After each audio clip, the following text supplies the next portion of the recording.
what can I do? And only you can take responsibility just for yourself.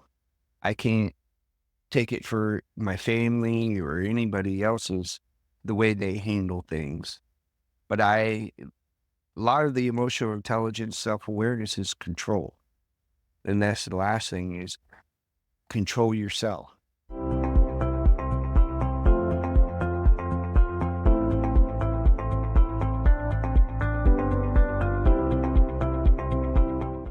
Welcome to Mind My Age, the podcast where we dive into the science and stories behind healthier aging. I'm your host, Neelam Brar, and today we have a very special guest, Philip Ayles, an expert in emotional intelligence, particularly for veterans.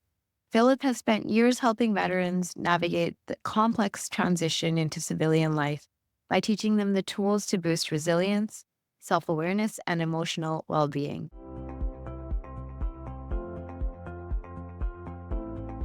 So what are three ways that veterans and those listening can use self-awareness to help improve both their, well-being and their transition into their new life? Well, first is pick and choose your battles. Not everything needs to be. I try to solve everybody's problems and ended up ticking them off and making myself miserable. So the biggest thing is stop.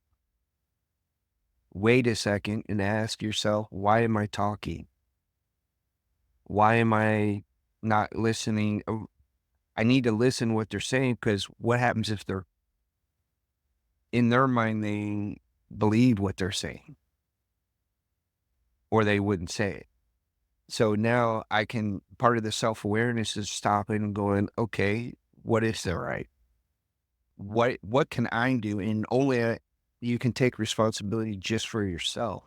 I can't take it for my family or anybody else's the way they handle things. But a lot of the emotional intelligence, self-awareness is control. And that's the last thing is control yourself. Because every time I got upset, no matter if I was 100% right or wrong, I lost. Because people no longer looked at why I was upset. They were dealing with the fact that is right in front of them that you have a 240-pound guy ticked off and raging in front of you, and you don't know my capabilities or what my intent is. And with that, I look at that's why I switched to the love mindset because it gets me to look in the good of things rather than the negative because there's nothing perfect. And you got to ask yourself, did I make the best decision for emotionally or was it logic? And usually the emotion ones is where you make your mistakes. So what are the top three items that a person can identify to improve their self-awareness? Well, like I said, stop, pay attention, what you and the second one is listen. Listen to what's being said, and are you taking it personal?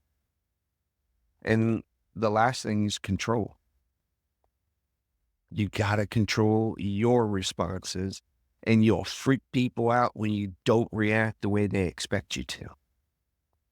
When you go in and go, "Oh, well, I can see your point, and let's go this way."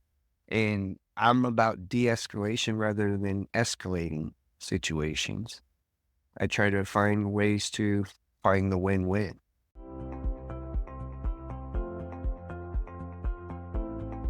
What are some of the tools that you use to work with veterans um, in managing that change? More of education of their situation and breaking it down to logical chunks to where you can process it a lot better. Because for them, they were so used to one world and those same communication skills and everything don't translate over somewhere because 95% of the population are never served.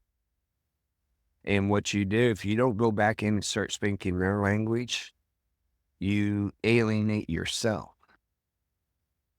I wish I woulda, coulda.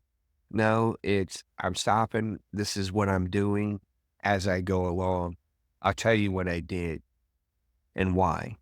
But it's taking I'd rather take action than sit back and dream about it. And I think that's what coming back at from because I went from a combat zone to whole. There's no in between. There was no, it was uh, threatening situations to nothing. And I got bored because one day of activity in Iraq would shut this country down. Just, just the way it works. And, but to come back and be on that high alert and that hyperdrive and and going to from 100 to 0 in a matter of seconds is hard.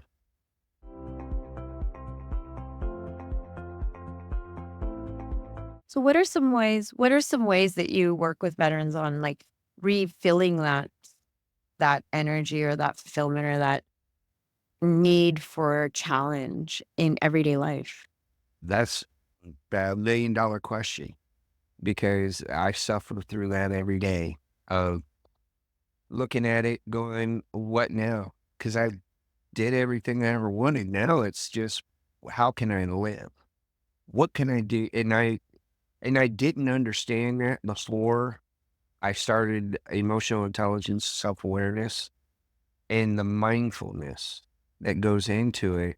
Because being mindful of, wait a minute, how are you going to react to me exploding on you or me degrading you or talking down to you or anything, or talking up to you, looking up to you as a mentor. But you're at, I'm at this pivotal point in my life to where I've been there, done that. I know the outcomes. Yeah, that now I want to get into something, try something new. And it all started getting them back to, okay, how are you eating? How are you, what's your are you exercising at all? Or are you staying in front of the TV and watching the world pass you by? Because how am I having a positive effect on the people around me and learning their language?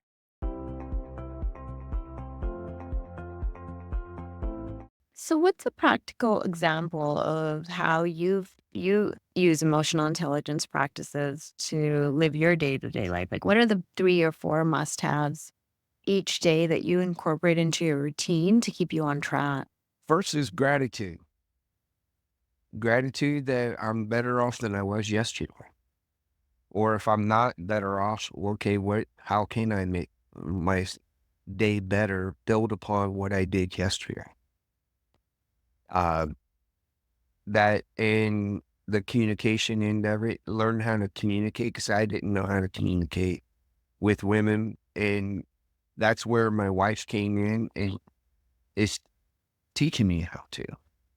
Because even having 3 daughters, I realized I didn't know how to interact with them because their girl brain and my male brain were tackling the problem at two different ends, but we were saying the same thing. And so communication was is a major factor in realizing that inclusivity, I guess that's what you call it, getting people involved in it's not just one person's thought. I want to hear everybody's and then come to a consensus of understanding. I'll have to agree with you, but that's where the love comes in. I love myself first. I fill my cup with love and everything that I'm doing with my health, my diet, my uh, exercise, reading, learning something new every day is a goal because, and that's where living in the moment. I live more in the moment now than I have ever have in my life because I don't have the burdens of commitments to certain to a career and looking, oh, I've got another 10 years before I can retire.